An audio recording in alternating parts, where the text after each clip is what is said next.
Hello guys, इस video में हम विजन आईएएस करंट अफेयर मार्च 2020 का पॉलिटी वाला पार्ट आगे कवर कर रहे हैं। अगर आपने पहले के 2 पार्ट्स मिस कर दिए हैं तो मैंने डिस्क्रिप्शन में उसका लिंक शेयर कर दिया है। इफ़ यू वांट आप वहां जाकर देख सकते हैं। So let's start. हमारा टॉपिक है national open digital ecosystem. Recently union ministry of electronics and information technology ने एक वाइट पेपर निकाला है जिसका टाइटल है strategy for national open digital ecosystem. इसका शॉर्ट हो गया NODE, नोड। वाइट पेपर का मतलब है एक गवर्नमेंट रिपोर्ट जिसमें कुछ इन्फॉर्मेशन हो या किसी इशू पे गवर्नमेंट ने कुछ प्रपोजल्स दिए हों। देखते हैं मोर ऑन न्यूज़।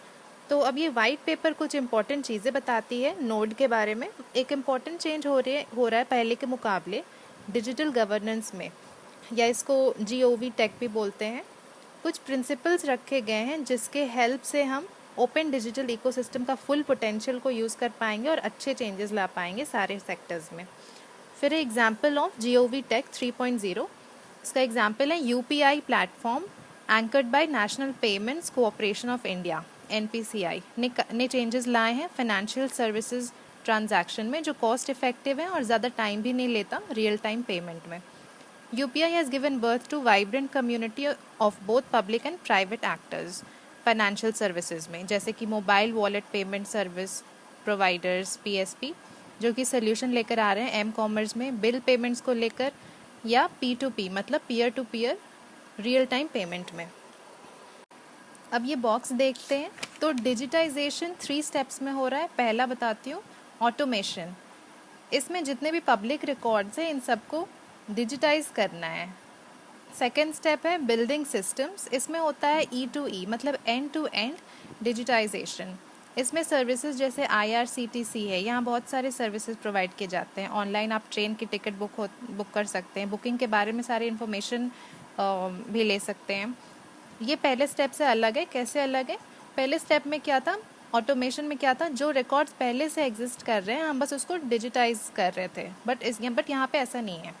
अब थर्ड है इनेबलिंग इकोसिस्टम्स। यहाँ पे नोड आता है। इसमें क्या होगा, जो डिफरेंट पब्लिक सेक्टर डिपार्टमेंट्स है उन सबको भी एक्सेस होगा ये सेम इन्फॉर्मेशन का, ताकि वो नए प्रोडक्ट्स बना सके, जैसे हेल्थ नोड, एग्रीकल्चर नोड। ठीक है, अब देखते हैं national open digital ecosystem node क्या है। So node can be defined as open and secure delivery platforms transparent governance mechanism के साथ, जिसके वजह से कम्युनिटी पार्टनर्स इनोवेटिव सॉल्यूशंस लाएंगे, सोसाइटल आउटकम में चेंज लेकर आएंगे। यहाँ 3 मेन कंपोनेंट्स हैं नोड के। डिलीवरी प्लेटफॉर्म्स मतलब टेक्नोलॉजी, फिर रोबस्ट गवर्नेंस फ्रेमवर्क, और थर्ड है वाइब्रेंट कम्युनिटी ऑफ एक्टर्स जो ये प्लेटफॉर्म यूज़ करेंगे। इसको डिटेल में समझाया है नीचे, इसको एक एक करके देखते हैं क्या है। Delivery platform, public digital infrastructure facilities delivery of services and solution, जैसे APIs हैं, आधार ऑथेंटिकेशन।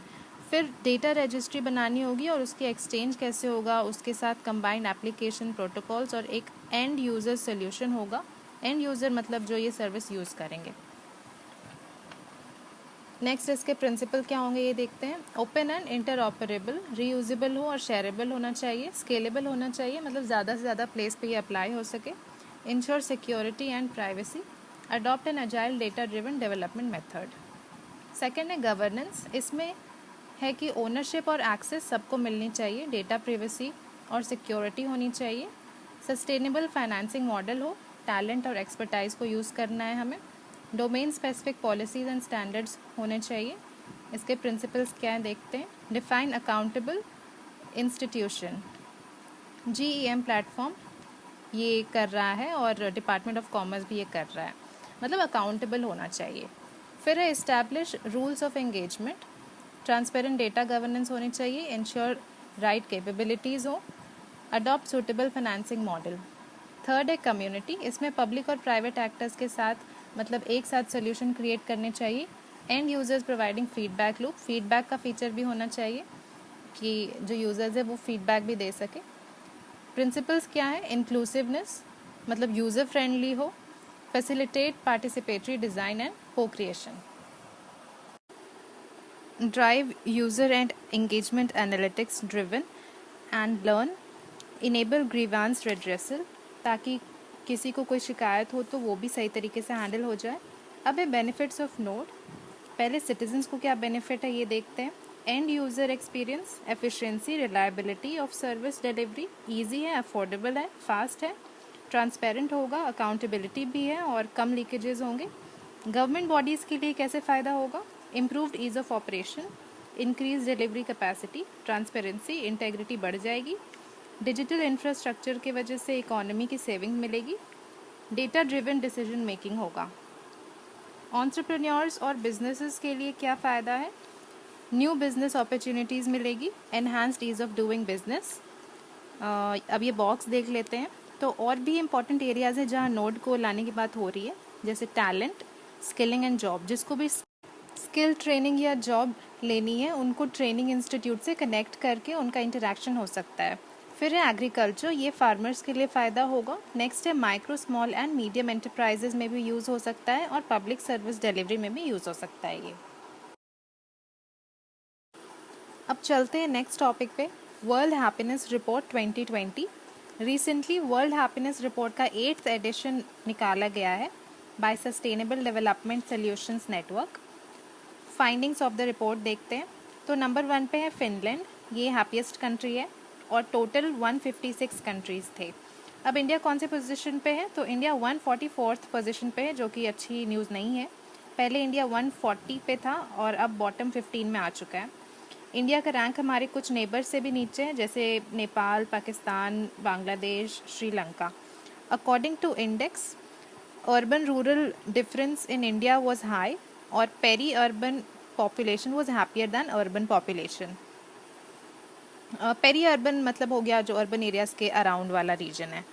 अब हैप्पीनेस स्टडी का ये जो भी रैंक्स है ये किस बेसिस पे होता है, ये होता है on the basis of questions from Gallup world poll. इसका जो भी रिजल्ट है इसको कोरिलेट करते हैं अदर फैक्टर्स से, जैसे कि जीडीपी और सोशल सिक्योरिटी।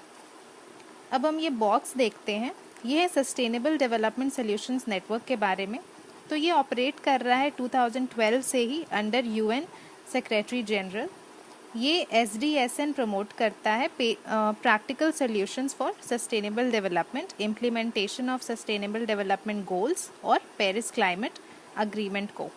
SDSN एक और रिपोर्ट पब्लिश करती है, वो है annual SDG index and dashboard global report. अब हम कुछ ऑब्जर्वेशंस देख लेते हैं रिपोर्ट की जो निर्धारित करते हैं हैप्पीनेस को। ये है life expectancy, social support, income, freedom, trust, health, generosity. इनके लेवल को देखकर हैप्पीनेस रिपोर्ट तैयार किया गया है। नेक्स्ट पॉइंट है इसमें है करप्शन को हैंडल करना, लोगों या डिफरेंट ग्रुप्स की लड़ाइयों को अवॉइड करना, इम्प्रूविंग बेसिक पब्लिक सर्विस, लोगों को पर्सनल फ्रीडम देना और उनको प्रोत्साहित या एनकरेज करना, सिविल सोसाइटी में पार्टिसिपेट करने के लिए। ये सब इम्पॉर्टेंट है हैप्पी नेशन बनने के लिए। नेक्स्ट पॉइंट है higher happiness of Nordic countries. Nordic countries मतलब रीजन्स इन नॉर्दर्न यूरोप और north Atlantic like Finland, Denmark, Sweden, Norway. ऐसे कंट्रीज़ में हैप्पीनेस ज़्यादा है क्योंकि because of social trust in institution plus social connection ज़्यादा है यहाँ, इसलिए हायर हैप्पीनेस लेवल है वहाँ पे। नेक्स्ट ऑब्जर्वेशन ये है कि जो रूरल पॉपुलेशन है वो ज़्यादा हैप्पी है अर्बन पॉपुलेशन से। This is due to sense of belonging to the local community. और अर्बन कम्युनिटी में इनइक्वालिटी ऑफ हैप्पीनेस वाली फीलिंग के वजह से अर्बन पॉपुलेशन रिमेन्स अनहैप्पी, वो अनहैप्पी रहते हैं। लास्ट ऑब्जर्वेशन किया गया है कि rivers, lakes, canals, greenery, air quality, noise level, मौसम, ये सभी पॉजिटिव मूड्स को प्रेरित करते हैं और हैप्पीनेस का वजह बनते हैं। यहाँ पर हमारा current affairs of Indian polity March 2020 ख़त्म होता है। अगर आपने पहले के पार्ट्स 1 और 2 मिस कर दिए हैं तो डिस्क्रिप्शन में आप उसका लिंक चेक करके देख सकते हैं। ये दोनों ही बहुत ही इम्पॉर्टेंट है। अगर आपको ये वीडियो पसंद आया हो तो हमें सब्सक्राइब करें। All the best guys.